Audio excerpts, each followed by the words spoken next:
इनके कृपा से आवेला चैन अमन, माई कृपा से आवेला चैन अमन, माई कृपा से आवेला चैन अमन। सारा संसार करेला इनकर नमन। मैया भक्तन के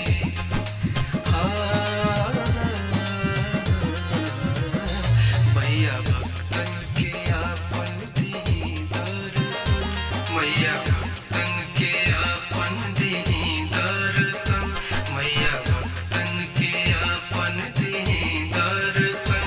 नाच गावे झूमेला ई धरती गगन, देवी मैया के जब से भइल आगमन। नाच गावे झूमेला ई धरती गगन, देवी मैया के।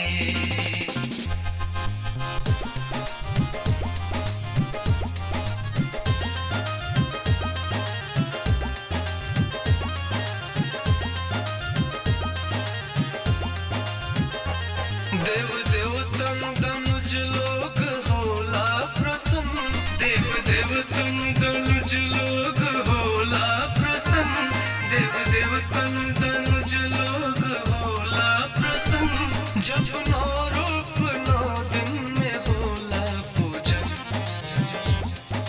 प्रथम रूप शैलपुत्री, द्वितीय रूप ब्रह्मचारिणी, तृतीय रूप चंद्रघंटा, चौथी रूप कुष्ठमान, पंचरूप स्कंदमाता, षष्ठरूप कात्यायनी, सप्तरूप कालरात्रि, अष्टरूप महागौरी, नवम रूप सिद्धिदात्री, सिद्धिदात्री सिद्धिदात्री। मन भक्ति में रहुआ भइल बा मगन, मन भक्ति में रहुआ भइल बा मगन, मन भक्ति में रहुआ भइल बा मगन।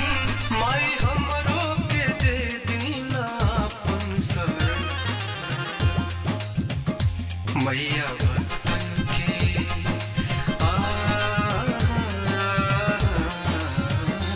मैया भक्तन के करी मनोरथ पूरन, अपना भक्तन के करी मनोरथ पूरन, अपना भक्तन के करी मनोरथ पूरन। नाच गावे झूमेला ई धरती गगन, देवी मैया